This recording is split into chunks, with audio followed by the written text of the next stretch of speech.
Woodstock Furniture and Mattress Outlet, from one small store to multiple locations. A great American success story. It blows our minds. Yeah. It really How did does. we get here?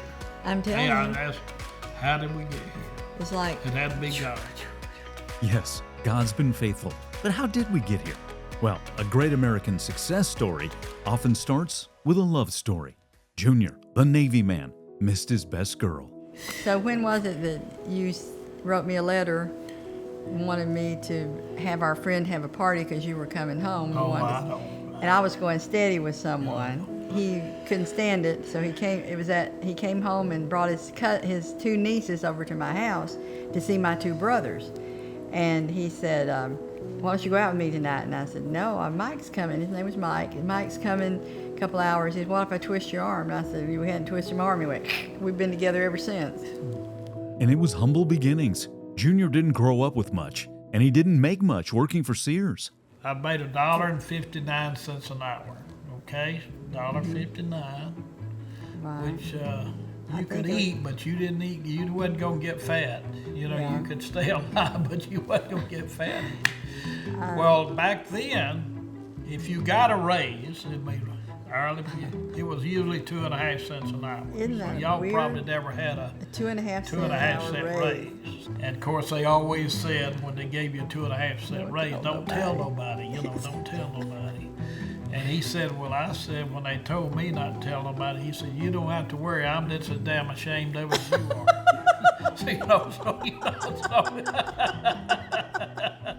Well, fast forward to 1986, and a day at church changed everything. He was going to preach on something else, but God spoke to him and said, preaching on baptism and communion and all that. And he was walking across from his parsonage to the church. So he got up there preaching that morning, and I'm thinking, hurry up, I'm hungry, hurry up, I've heard this forever, hurry up. And all of a sudden, he's bawling, he's crying, he wants to join the church. I've been wandering in the wilderness. Yeah, And the prodigal son Yeah, came so- home. felt like it's time to come back, you know. And it's been a struggle, you know, it's been a struggle. It's not easy, and God keeps working on me, you know. He ain't through yet. No, God was just getting started. Junior left Sears, and as he put it, he was just piddling around. Then he got a life-changing phone call. My old boss called me one day and says, why don't you start buying some of these catalog returns, you know, and open up a place? Ended up doing that, and our first place over there on Highway 5 was 6,000 feet, I think it was. So, started buying the catalog returns. Then we started buying some J.C. Penney stuff, some service merchandise, then whatever we could find. We thought we could make $1 on. So, I don't know, 6 months or so was pretty tough. Oh yeah, there's one day I came in. One and- day I was about ready to give it up. Yeah, he said, we're closing Yeah. tomorrow. He was very discouraged, so the next day, evidently he must have sold something because we never closed up. Yeah, He so kept we going. Kept going. So things were tough. He was struggling, but God asked the man who grew up with little to now give. We started tithing Tithing. about shortly thereafter. Even We'd more never than- tithe, we'd always give money, but Tithing. of course what we made, we couldn't give much, you know, but we started tithing. That's where, And Yeah, we from only then on, things started to Ever seem to since smooth then. out and work. So the business starts to grow with the help of employees like Miss Judy's mom, Polly, and Junior's sister-in-law, Wileen, growing despite sometimes buying high and selling low. Some kid come up there wanted to buy the Big Bird, and asked if they wanted a price on it, and I said, I don't know. I said, give me $5 for it. I guess that's, well, it wasn't 10 minutes later, another kid come up there hunting her Big Bird. She brought her Big Bird in, and she couldn't find it. So, you know, said they'd been looking everywhere, and of course I knew she wasn't going to find it. So, anyway, I told her, I said, well, you know, I'm sorry, I just sold that Big Bird. So if you find another one, go buy another one, and I'll reimburse you whatever. She did bring me a bill later for $35, so that $5 I thought it was or $39.95. whatever it was. Yeah. It was a lot more than what I got for it. Yeah, so you he know. didn't make a lot of money. No, I didn't make much. His philosophy is to buy high and sell Buy high low. and sell cheap. It Yeah. sells faster. buy high and sell cheap? Let's do it again, this time with a light post. Wileen called me one morning and said there's a man up here wanting to buy this old post or pipe. Light fixture. Light post or something. Whatever. Light post. Okay, well, sell it to him. What do you think it's worth? She said, how much you want for it? I said, well, is it worth $50? I guess so. That night, the landlord called and he said, what happened to my light post out here in front of the store? Well, it come to find out that while he had sold it, that was that $50 post she had called me about. It was $800 So to replace. Who would have thought? I didn't know, but who would have thought she'd have sold the light post out in front of the store? It wasn't even inside the store. There's one on each side of the door when you go in, where you went in. It had to be God or we'd have never made it. Right. We're kind of not the sharpest knife in the drawer to begin with. Yes, sir. Well, God has been there to help all along the way. And one day, he gave Junior a new revelation for the business. So it just seemed like God put my spirit to go to home furnishings. So here we go again. Selling everything I called off. Brian and Richard. I said, meet me at IHOP this morning, Monday morning. We left IHOP. We was going straight to the store and started a liquidation sale. We're going to sell everything we had to the walls. We did. And fill it up with furniture. We closed up 2 weeks. We reopened in 2 weeks with all home furnishings. Yep, and that's why we're where we are today. And the rest is history, right? Here we are. And the Aaron family rallied together to meet all the challenges. It's been great to have the family working in the business there, the kids and all of it.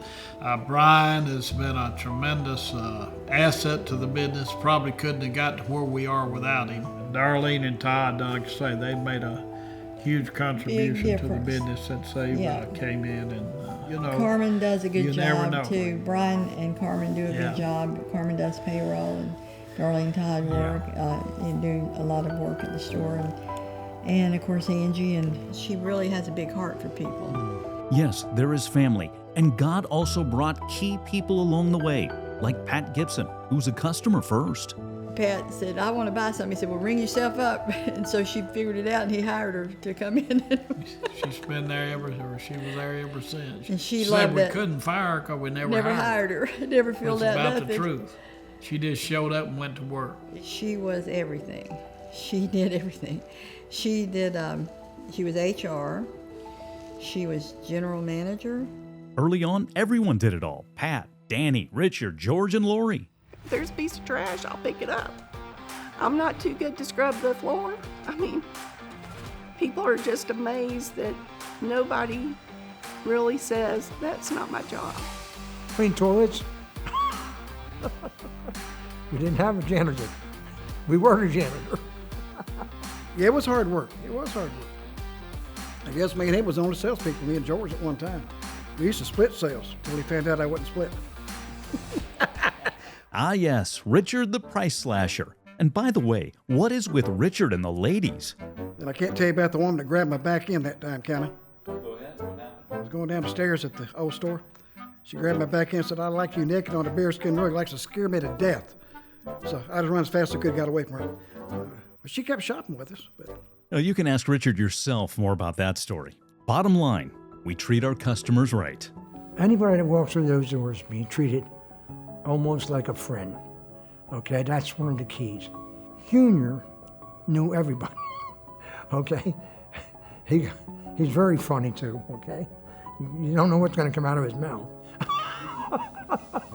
Love your customers, laugh with them, have fun, and work hard. And this formula led to success. But not everyone in the furniture business recognized it. When we first went to market, a lot of people wouldn't talk to us. When we went into one showroom, you had to have who would be your regional sales rep to show you around. He's not willing to let you into the showroom today. And I said, well, will he come out and talk? And so he eventually did come out and talk and explain that he didn't need our business. And I said, well, you have to understand, we may not need your business down the road. You don't mess with Hollywood Haney, and you don't mess with us. They came crawling. So we saw them later. No matter how they treat you, keep laughing and loving and giving. Right, Junior? I've always thought my gift is giving. Definitely. Yeah. I just want to be thought of as a giver. I've never seen anybody with a much giving heart as Junior. He helps everybody. Even people of his family he's been helping for years. You can't beat him. He's got a heart. We all gonna leave here the same way, right? We ain't taking nothing with No, us we except can't take the only anything. thing you can take with you is what you gave away. Yeah. That's the way I look at it. He's been giving his whole life. And as long as I've been here, treated me right.